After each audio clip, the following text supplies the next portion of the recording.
Magandang araw muli sa inyo, isang animated film na gawang Pinoy ang ating tutunghayan ngayon. Ang pelikula ay isang katang-isip na kwento ni Princess Urduha, ang maalamat na mandirigmang prinsesa ng Pangasinan na pinaniniwala ang nangyari noong ika-13 siglo bago ang pananakop ng mga Kastilya. Sa unang eksena ng pelikula ay makikita nating hinahabol ng mga kalalakihan si Urduha ang nag-iisang anak na babae ni Lakanpati, pinuno ng tribong Tawilisi ng Hilagang Luzon. Lumaki si Urduha bilang isang mandirigma na may kakayahan at kagustuhang ipagtanggol ang kanyang mga tao. Mula sa kanilang karibal na tribo, ang mga Badjao na kaagad niyang tinalo. Makikilala din natin si Mayumi, ang tapat na tagapangalaga ng prinsesa, at si Tarsir na mga kasama niya. Ang edad at mahinang kalusugan ni Lakanpati ay nagdulot ng pangangailangang maghanap ng lalaking mapapangasawa ng prinsesa. Ang lalaking itinuturing ni Lakanpati na pinakakarapat-dapat na maging asawa ni Urduha ay si Simakwel, isang mandirigmang Tawilisi, ngunit hindi gusto ng prinsesa. Si Simakwel ay isang duwag at hindi lumalaban ng patas, kaya ayaw sa kanya ni Urduha. Gayunpaman, sa hiwalay na eksena pinakilala tayo kay Limhang, isang Chinese na pirata, nang kikipaglaro sa mga nang baraha kasama si Kotkot. Nabisto silang nandadaya kaya sila ay napaaway sa kampo ni Wang at sila ay tumakbo papunta sa kanilang barko. Sa tulong ng kasama nilang si Daisuke, nakatakas sila kay mula sa galit nag-alit na si Wang. Sa pagdaong nila sa sabaybayin ng Tawilisi, ay nagkakilala sina Urduha at si Limhang. Iniligtas ni Limhang si Urduha mula sa isang pana kung saan nalason ito at dinala sa kanilang nayon hanggang sa ito ay gumaling.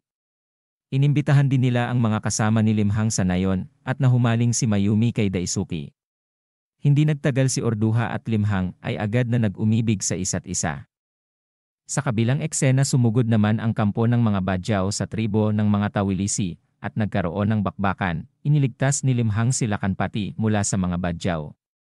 Sa takot ni Simakwel ay kinuha ang anak ng pinuno ng mga Badjao at ginawang hostage, ngunit iniligtas ito ni Limhang at nagkaayos ang dalawang tribo habang siya ay tumakas at nagtago. Samantala, si Wang ay patuloy pa ding tinutugis si Limhang at sinundan hanggang sa isla ng mga Tawilisi. Habang papatakas ito ay nagkatagpo si Simakwel at si Wang kung saan sila ay nagkasundo, nagmagsanib puwersa upang makuha nila ang gusto nilang mangyari.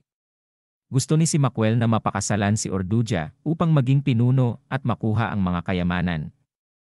Samantalang si Wang ay gusting patayin si Limhang at sakupin ang isla. Di kalaunan ay namatay si Lakanpati dahil sa kanyang edad at sakit. Pero bago nito ay pinayuhan ang kanyang anak na sundin nito ang kanyang puso. Sa kalaunan, ang mabubuting gawa at tunay na kabaitan ni Limhang ay nakakuha ng paggalang at pagtitiwala ng tribong Taliwisi. Hindi nagtagal ay nahanap ni Wang si Limhang, na kusang sumuko kay Wang bilang katiyakan na hindi niya sasalakayin ang mga Tawilisi. Sa huli, inutusan pa rin ni Wang ang kanyang mga tauhan na salakayin ang tribo. Si Urduha na muntik ng ikasal kay Simakwel, ngunit dumating si Limhang upang pigilan ito at tinaridor din siya ni Wang. Dahil dito si Urduha at ang kanyang mga tao ay buong tapang na nagtatanggol sa tribo mula sa mga puwersa ni Wang. Nakatakas si Limhang sa mga bumihag sa kanya at sa tulong ng mga Badjao ay pinatakas ang mga mananakop. Sa huli, iniwan ni Daisuke, Mayumi at Kukot si Limhang na nagpasya na manatili sa kanyang pag-ibig. Maraming salamat sa inyong panonood hanggang sa muli. Huwag kakalimutan mag-like, share and subscribe.